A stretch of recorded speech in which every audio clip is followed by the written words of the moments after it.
Bien, pues muy buenas tardes a todos. Les doy la bienvenida y a nuestro expositor, desde luego, en función de que por la dinámica que muchos de ustedes vieron la semana pasada, el mes pasado, acordamos una segunda sesión para terminar la exposición y también tener la posibilidad de más preguntas o comentarios a Carlos Ruiz. Y sin más preámbulo, Carlos, entonces, por favor, te damos la palabra y seguiríamos en esa dinámica de que expusieras o si dispones de otra cosa para llevar la sesión. De acuerdo. Muy bien, muchas gracias. Buenas tardes a todos. Gracias por estar aquí, a los que repitieron. Gracias por estar otra vez. A los que vienen por primera vez, bienvenidos. Espero que sea de interés la charla. Como bien decía aquí el doctor, bueno, voy a tratar de darle continuidad un poco a esto. Como preámbulo, como cortesía para los que no vinieron la vez pasada o que no pudieron ver el video, voy a hacer un breve recuento de lo que vimos la vez pasada de manera muy general. Yo también vi el video, me vi a mí mismo, cosa muy difícil, no sé si les pasa, pero me cuesta mucho trabajo, ¿no? Verme a mí mismo, y porque uno ve, se enfoca mucho en los errores y en las cuestiones que no salieron tan bien, pero una de las cosas que noté es que estuvo un poco desestructurado. Espero que esta vez tenga un poco más de orden, además de que hubo mucha premura la vez pasada, pero en esta ocasión espero que sea una oportunidad como para poder ordenar un poco más toda esta información que, como ustedes quizá pudieron ver la vez pasada, fue bastante, ¿no? El seminario, este seminario se construye sobre 2 ejes temáticos básicos, como dice la convocatoria, que son preguntas que me parecen muy, muy importantes, ¿no? Sitúan al seminario le sitúa, estas preguntas le hacen como una especie de columna vertebral por la cual podemos seguir, ¿no? los invitados. Y yo las tomé justamente como ejes. ¿Cómo estamos estudiando las prácticas musicales hoy día? ¿Cuáles son algunas de las cuestiones en juego derivadas de la complejización de este ámbito de la vida humana, ¿no? Ambas preguntas muy importantes.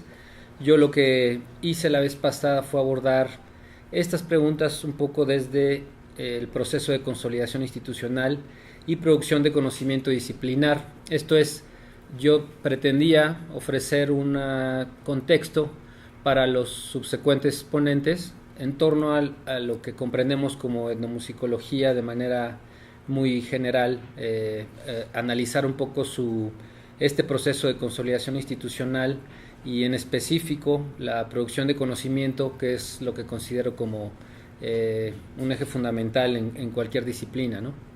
Entonces, una de las cosas que planteaba al inicio de la charla del mes pasado era límites que son muy, muy importantes de subrayar. La charla solo va a abordar el desarrollo disciplinar en la Ciudad de México.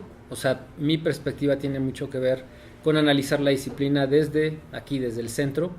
Es desafortunado, lo mejor sería tener una visión más nacional, pero evidentemente solo soy una persona y es un tema sumamente amplio como para pretender abordarlo así.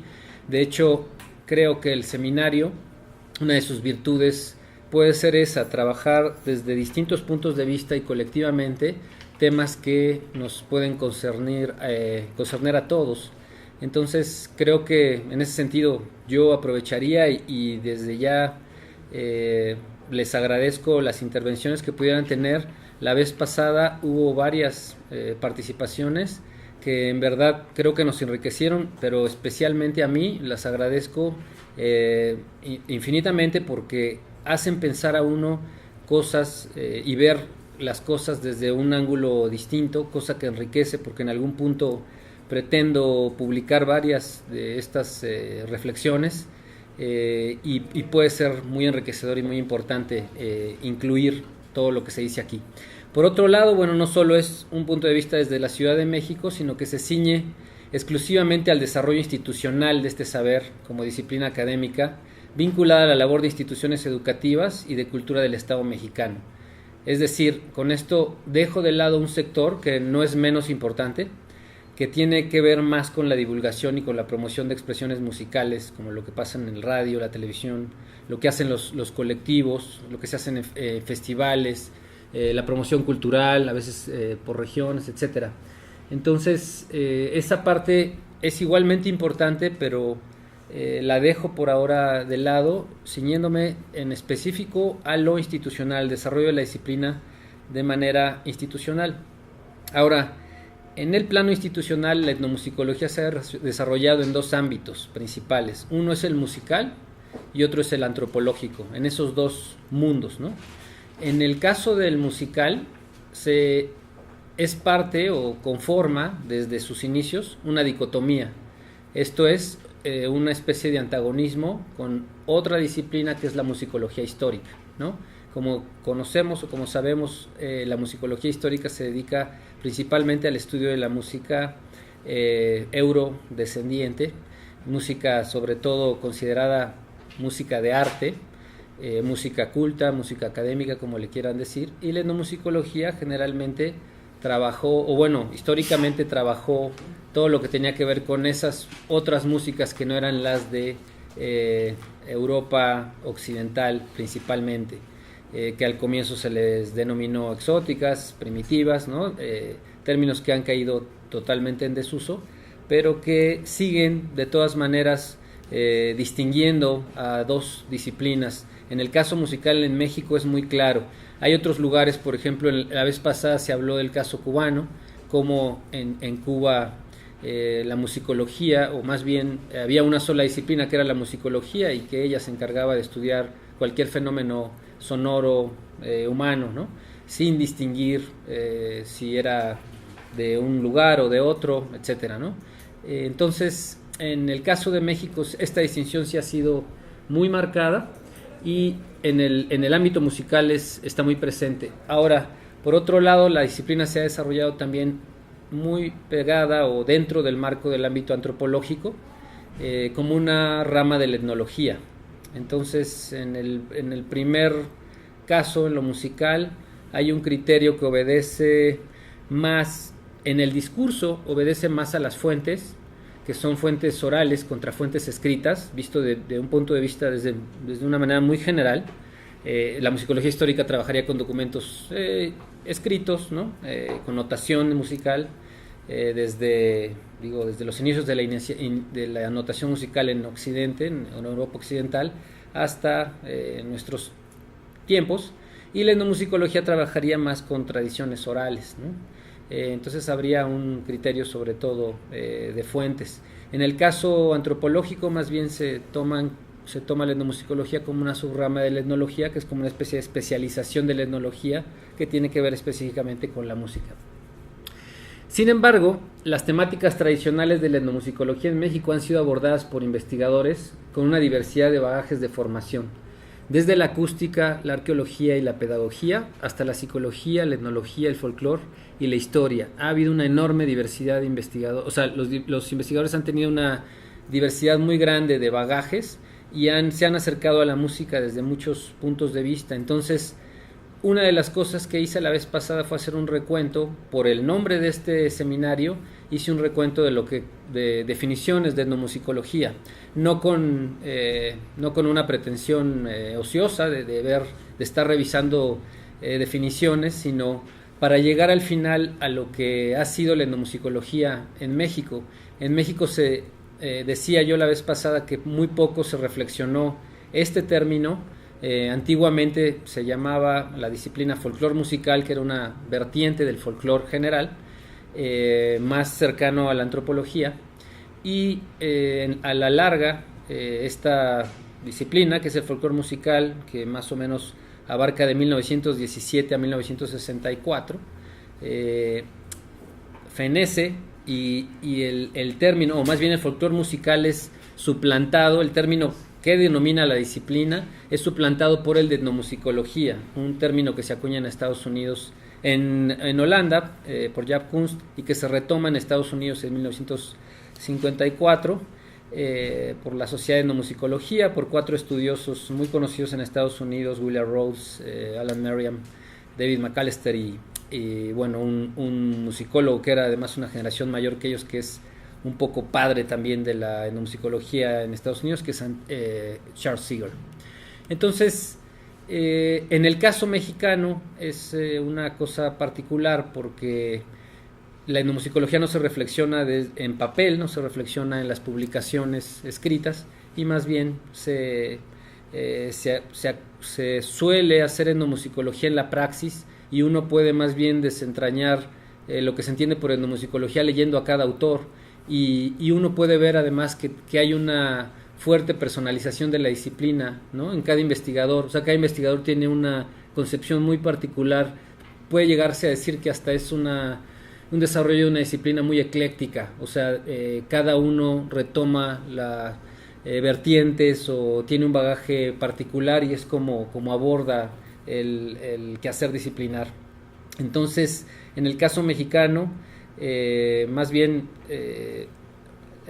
se le dice etnomusicología, o más bien se les dice etnomusicólogos a todos aquellos que se dedican a la llamada música tradicional, ¿no? El que se ha dedicado a la música tradicional ha sido considerado tácitamente como etnomusicólogo en el caso mexicano, ¿no?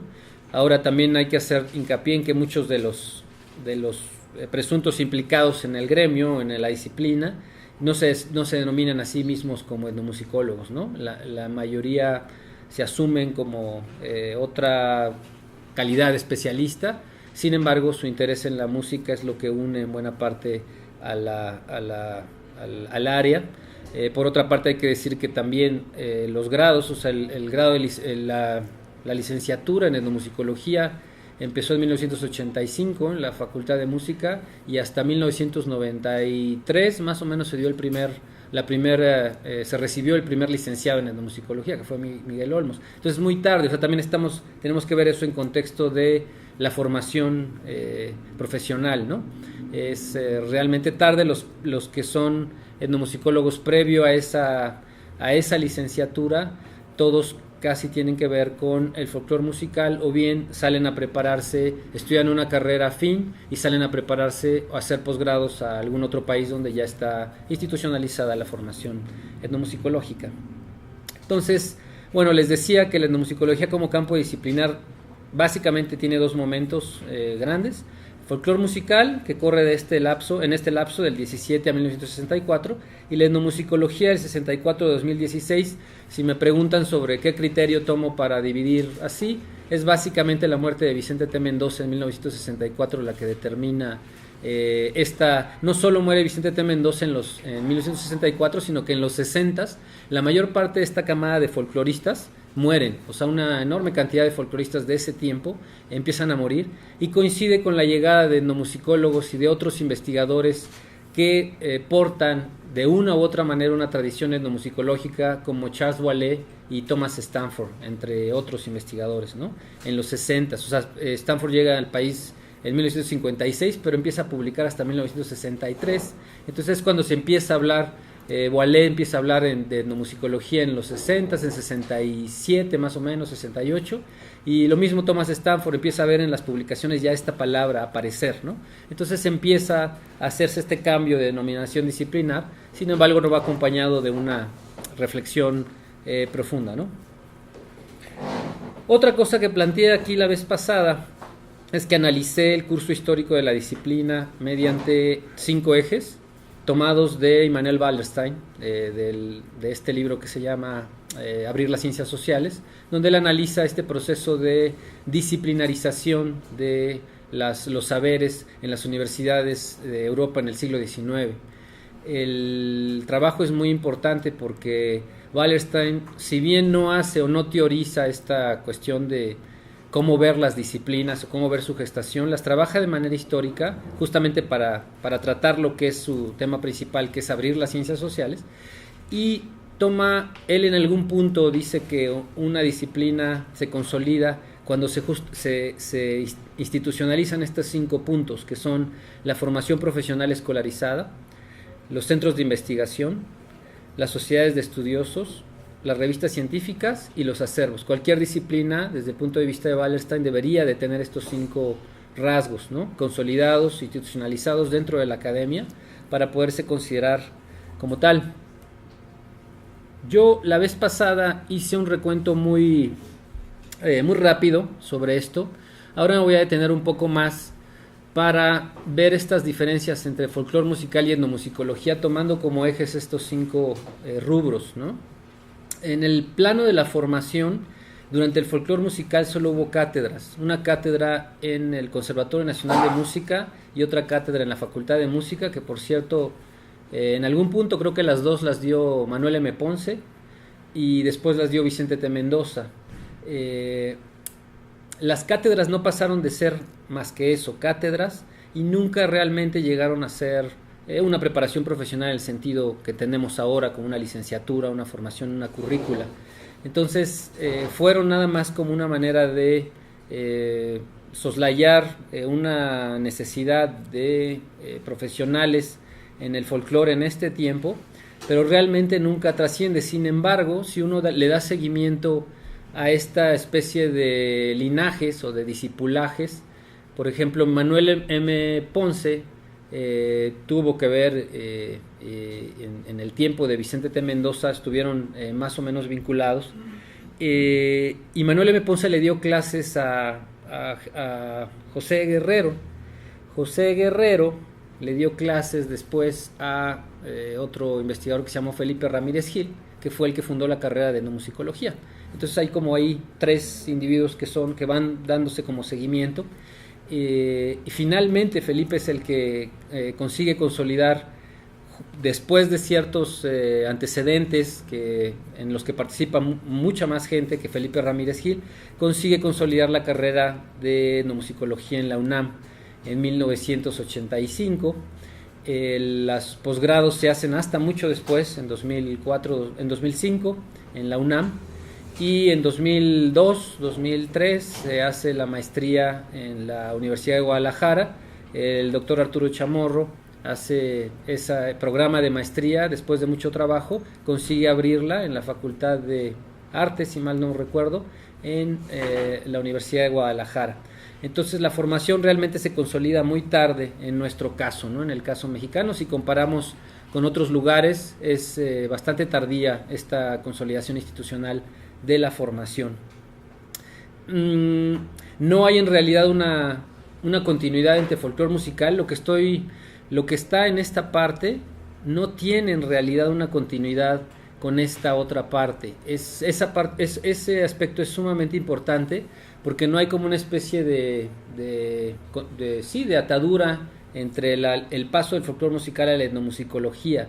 Es decir, los nuevos estudiosos, cuando esta generación que les digo de folcloristas empieza a morir en los 60s, no hay un relevo generacional, digamos, en un sentido estricto, y casi todo parte como de cero. Aunque se sigue mucho las prácticas del folclore musical, se parten mucho como de cero, se instaura más el trabajo de campo en la investigación, y eso le da un cariz distinto en general a la disciplina. Entonces, en el caso de la formación, no hay mucho que se siga desde acá hacia adelante. Cuando se hace la carrera de etnomusicología, y ahí voy a abordar un poco en los planes y programas de estudio, Felipe Ramírez Gil lo que hace es que se va a la Universidad de Indiana, donde está consolidada la etnomusicología ya en ese momento. Estudia con George List, luego se va para Sudamérica, en Venezuela, con los puntas de lanza, digamos, de la folclore musical latinoamericano, que son Isabel Aretz y Ramón I. de Rivera, y estudia con ellos, y luego regresa, y por una coincidencia que yo platicaba aquí la vez pasada, que tuvo que ver con el creador de este Instituto de Investigaciones Antropológicas, Jaime Litvak, consiguen hacer la carrera, porque Litvak tenía un puesto importante en planeación en ese momento en la UNAM, y era un melómano tremendo, ¿no? Está aquí su colección, sabía de la importancia de la carrera, entonces le ayuda a Ramírez Gil, y entre los dos echan a andar esta carrera. De hecho, el discurso inaugural de la carrera lo hace Litvak con Felipe Ramírez Gil, ambos en la Escuela de Música, ¿no? Entonces es un dato no menor, porque a partir de esta coyuntura se puede consolidar la carrera en la escuela. Los planes y programas de estudio son una especie de combinación entre lo que se está usando en Indiana, en ese momento en la currícula de Indiana, y también una combinación de lo que se usa, o el perfil de etnomusicólogo que se tiene en Venezuela, en el caso de por Isabel Aretz y por Ramón y Rivera. Entonces ese plan de estudios dura más o menos hasta el 2000 o 2001. Es una currícula de 7 años, la carrera se hace en 3 años de propedéutico, es el propedéutico más largo que conozco, 3 años y luego 4 años de licenciatura en la carrera, y bueno, se tiene el grado de licenciado en etnomusicología. Hay una diversidad de materias, tiene un cariz más de combinar como la antropología y la musicología, pero en realidad eso ahora ha cambiado con el plan de estudios del 2000, tomó como más apertura y un enfoque mucho más sociológico y se acerca uno más a otras disciplinas, y entonces se vuelve mucho más integral la formación en el caso de la Facultad de Música. Vale decir que es un pilar disciplinar la formación.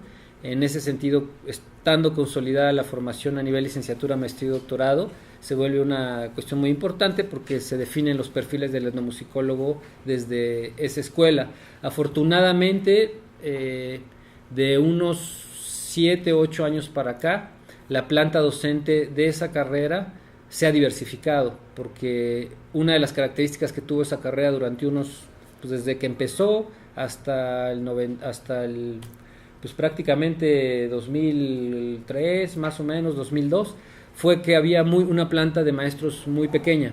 Entonces prácticamente todos los alumnos tenían que tomar muchas materias con los mismos profesores, ¿no?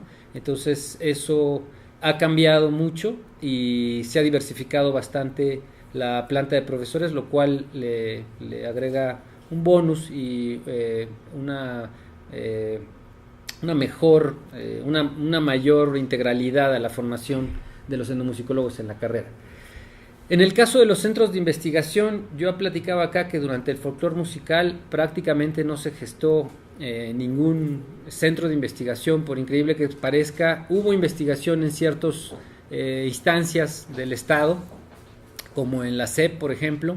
Manuel M. Ponce salió a transcribir a campo, ¿no? A documentar, a hacer trabajo de campo en los años 20.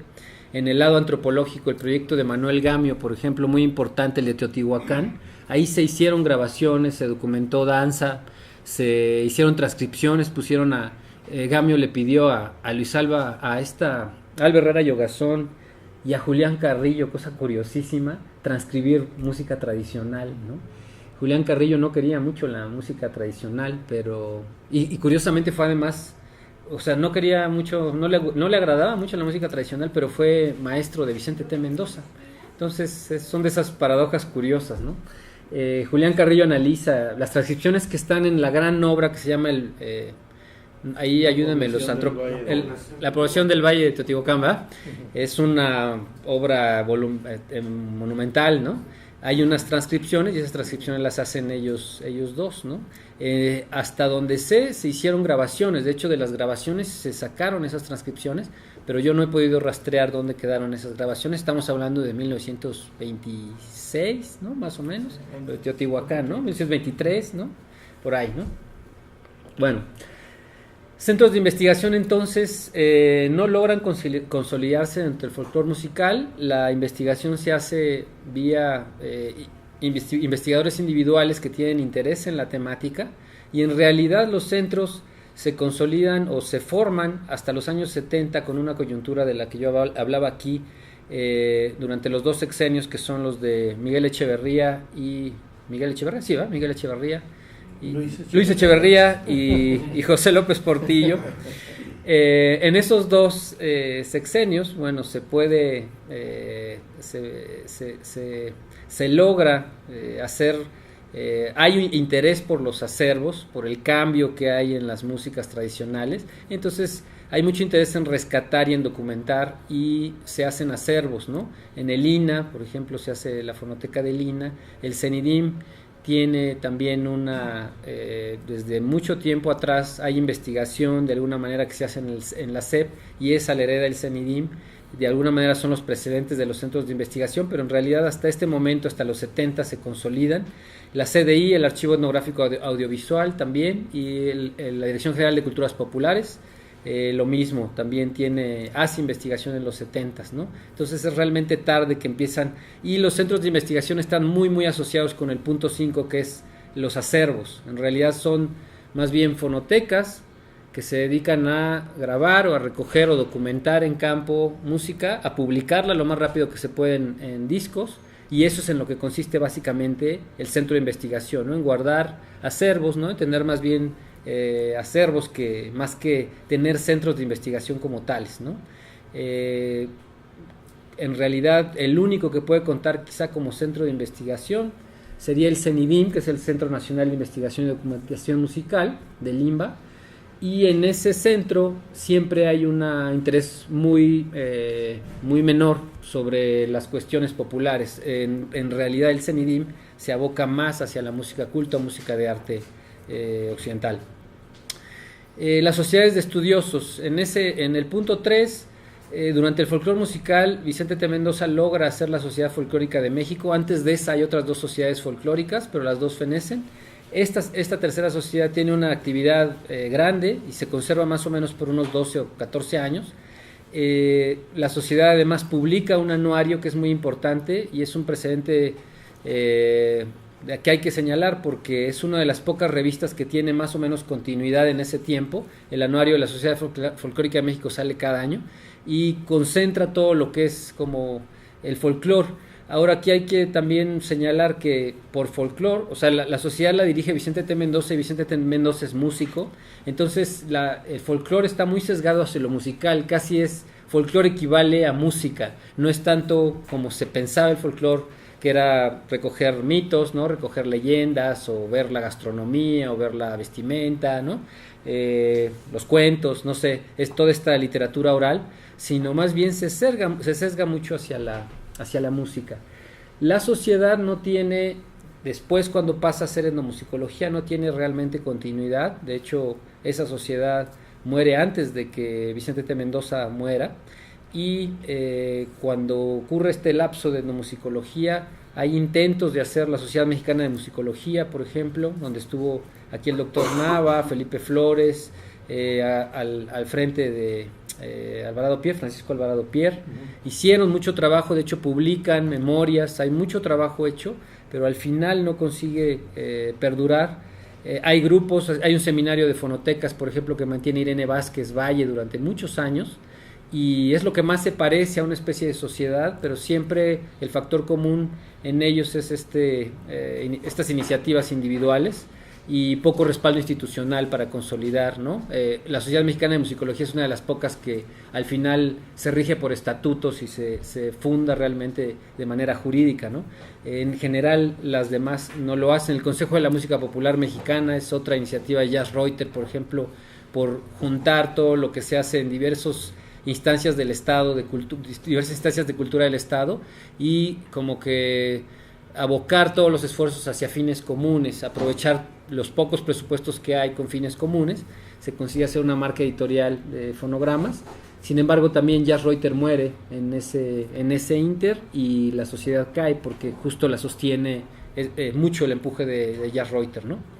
Entonces, revistas prácticamente no hay. Después, en el caso, las sociedades, en el caso de las revistas, el anuario no tiene continuidad, y es una de las cosas que yo comentaba aquí la vez pasada, que una de los aspectos por los que, quizá una de las razones por las que el área no tenga tanta presencia en términos disciplinares y sea, desde mi punto de vista, un tanto marginal, es porque no hay una revista que concentre toda la generación de conocimiento. Entonces todos los investigadores publican en una diversidad de revistas, y entonces la presencia, digamos, de la disciplina o de este saber se difumina en una serie de revistas que no necesariamente tienen que ver con etnomusicología como tal, ¿no?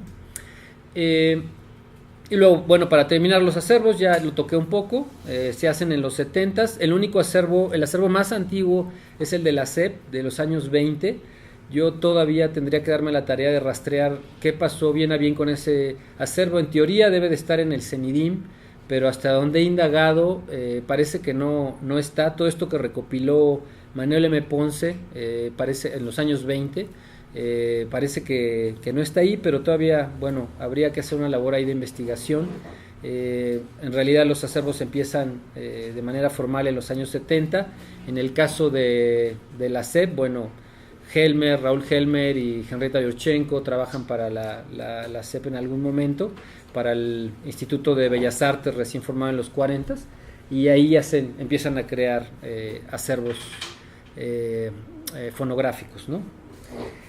Bueno, básicamente fue de lo que versó la sesión pasada. Para los que no vinieron, aquí hubo intereses muy particulares. A mí me gustaría retomar y hacer un diálogo con esas intervenciones de la vez pasada, porque me parecieron importantes. Creo que son puntos a reflexionar que pueden darnos, pueden darnos pie a un diálogo enriquecedor, ¿no? Una de las cuestiones fue la maestra Alejandra Cragnolini decía que le era muy extraño pensar que no se habían podido consolidar institutos de folclore.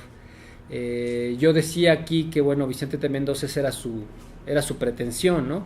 Lograr hacer un instituto de investigaciones folclóricas aquí en la UNAM, pero igual le gana la muerte, y justo cuando tiene apalabrado eso, no lo logra hacer. Otro cantar hubiera sido para la disciplina si ese instituto se hubiera formado. Déjenme ver. No es tan extraño que no haya habido, por este desarrollo que les platico ahora, muy general, ¿no? Aquí pasé por alto muchas cosas. Esta falta de vínculo y de continuidad entre el folclore musical y la etnomusicología, una especie de tabula rasa acá donde muchos de los investigadores empezaron a hacer cosas nuevas, sobre todo los extranjeros. Los nacionales todavía se ciñeron un poco más a esta tradición de folclore musical. No se pudieron consolidar, por ejemplo, en este caso, institutos de investigación. Alejandra Cragnolini decía que, bueno, desde Carlos Vega se pudo hacer el Instituto Carlos Vega en Argentina, y en la mayoría, por ejemplo en Venezuela también, ¿no? Yo desconozco en el caso de Cuba cómo fue, pero también sé que tiene precedentes antiguos, y tienen ahí un gran padre de la disciplina, que es Fernando Ortiz, ¿no? Un tremendo monstruo de la investigación, sobre el que pues luego Argeliers León, del que abrevó, y de Argeliers León, bueno, Rolando Pérez y una plétora de investigadores cubanos que estudiaron con él, forjaron esta musicología.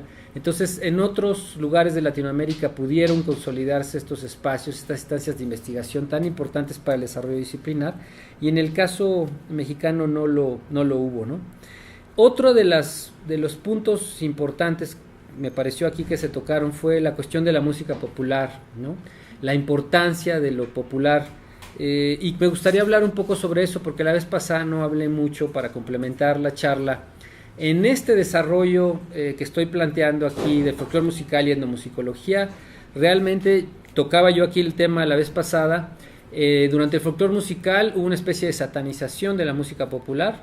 Aquí yo mencionaba que Agustín Lara era visto como totalmente profano a los ojos de Manuel M. Ponce y de Chávez y de una enorme cantidad de investigadores compositores de ese tiempo. Es interesante porque, si bien podían retomar, por ejemplo, piezas de sones totalmente tradicionales, ¿no? Populares, para una obra sinfónica, por ejemplo, cosa que se hizo muchísimo durante el nacionalismo, lo que estaba inmediatamente al lado, que era, bueno, la música mediatizada, ¿no? Más popular, como lo que era Agustín Lara, o el jazz, ¿no? Yo aquí decía, hay artículos escritos así donde Ponce abiertamente publica, a nivel latinoamericano, en Revista Musical Latinoamericana, publica que debe desaparecer el jazz, ¿no? Que es un invento del demonio, ¿no? Que no debe existir. O sea, la música popular es prácticamente satanizada, y sin embargo, yo aquí mencionaba el caso de Daniel Castañeda, muy conocido por el libro que hizo con Vicente T. Mendoza sobre instrumental precortesiano, uno de los primeros precedentes sobre instrumentos precortesianos o prehispánicos en México. Ese libro lo hizo Vicente T. Mendoza con Daniel Castañeda. Castañeda era acústico, era ingeniero, y él tuvo la visión de hacer un libro sobre Agustín Lara en los años 40, ¿no? Ese libro ahora es un poco inconseguible, pero fue uno de los primeros precedentes. la música popular empieza a tomar realmente interés en la disciplina hasta muy tarde. Yo, de lo que he podido indagar, el interés en la disciplina empieza básicamente con la llegada de Guillermo Bonfil Batalla a lo que es la Dirección General de Arte Popular en los 70s, porque con él echa a andar un concepto que es el de la cultura popular, que tiene una enorme repercusión en el plano antropológico a nivel institucional, y a partir de ahí entonces se empieza a voltear la mirada hacia lo que es la música popular. De hecho, se hacen varios encuentros en el Museo de Culturas Populares que se llaman, acaban siendo, por lo menos hay una o dos publicaciones que se llaman ¿Qué onda con la música popular mexicana? Así se llama el libro, ¿Qué onda con la música popular mexicana? Y participan desde Carlos Monsiváis hasta Alain Derbez, no sé, Blen Macari, Oscar Chávez. Invitan a una diversidad de personalidades que hablan sobre la música popular y tratan más o menos de llegar a cierto diálogo y cierta discusión en ese tiempo, a inicios de los 80. Obviamente atrás de eso hay un precedente. Desde los años 70 hay que recordar que los conciertos masivos de los Bukis, por lo menos, al menos de lo que yo tengo registrado, los Bukis, los Tigres del Norte y el Acapulco Tropical, es cuando empiezan a masificarse ya este tipo de expresiones, ¿no? A hacerse muy, muy masivas, conciertos masivos, y empiezan justamente a tomar interés dentro de la academia, ¿no? En el plano etnomusicológico. Entonces, hasta entonces, sin embargo, ya el cariz, ya la inclinación más fuerte hacia lo popular viene hasta prácticamente los 90, fines de los 90 y hasta el 2000, ¿no? Después casi viene junto con Internet, ¿no? Con la emergencia y el surgimiento de Internet, empieza a interesar mucho más. ¿Qué más? Otra cosa, eso sobre la cuestión de lo popular. Otra cuestión que llamó la atención aquí la vez pasada, me pidieron que hablara un poco sobre, había dudas sobre la licenciatura en etnomusicología, si había otras. Ya indagué en la Universidad Veracruzana, está solo una maestría, a nivel licenciatura no hay nada que se le parezca a la carrera de etnomusicología, solo hay una maestría en musicología, no tiene necesariamente vínculo con etnomusicología, y más bien la etnomusicología tiene cabida en el área de educación musical a nivel licenciatura. Eso es muy interesante porque justamente una de las cosas que no hablé la vez pasada y que tenía que ver con las salidas, digamos, que tienen los etnomusicólogos en la licenciatura de etnomusicología en la Facultad de Música de la UNAM, es que muchos, por ejemplo, acaban dedicándose a la docencia y la licenciatura no nos prepara o no prepara para ser docentes. Y este caso es muy, muy importante porque la veracruzana Randall Cole plantea la etnomusicología pegada a la educación musical, hasta donde yo sé. De hecho, se hizo un coloquio hace 1 o 2 años, que así se llamó, coloquio de estudiantes de estudiantes de educación musical y etnomusicología en la Universidad Veracruzana, algo así. Y en ese presentaron, por cierto que fue muy interesante ahora revisarlo a raíz de las inquietudes que hubo la sesión pasada, porque por ejemplo Randall Cole hace algo que me pareció muy didáctico, que es que pone a sus alumnos de educación musical, les pide que escojan un tema sobre algo que tenga que ver con música tradicional o popular o ambas, y les pide hacer un video que luego sube a YouTube, un video muy doméstico y muy casero. Es una especie de monografía, pero en video. Entonces eso los obliga no solo a manejar la tecnología para proyectar en términos audiovisuales, sino que también tienen que ordenar es como una especie de ponencia en un video con imágenes y además ayudada con ejemplos en el propio video de música y video, ¿no? Entonces es bastante interesante. Esta beta me interesó mucho porque justamente yo creo que la carrera de etnomusicología, y perdón que hable tanto sobre la carrera de la Facultad de Música, es con la que estoy más cerca y doy clase también, creo que debería de tener, se prepara para hacer investigación, y creo que habría muchas más vertientes en las que enfatizar en esa carrera. Yo también en algún tiempo estudié en la UAM antropología, estudié 2 años ahí, y a mí me llamó mucho la atención que ahí había, en el año terminal, en el último año de la carrera, tres salidas para la antropología. Una era antropología económica, antropología social y antropología política, ¿no? Son tres grandes vertientes para las que se puede preparar a un estudiante en un año, o sea, irlo encaminando para ya luego hacer una maestría o lo que sea. A mí me gustaría recuperar eso un poco, porque en el caso de la licenciatura en etnomusicología creo que se podría hacer algo parecido, sobre todo en términos de docencia y en términos de ejecución. O sea, la carrera podría preparar en términos de investigación, pero también al final orientar hacia la docencia, porque muchos de los etnomusicólogos acaban dando clases de una u otra manera, o también acaban ejecutando. Entonces, si a ti te interesa ejecutar, hay etnomusicólogos que no son tan investigadores, que son mucho más ejecutantes.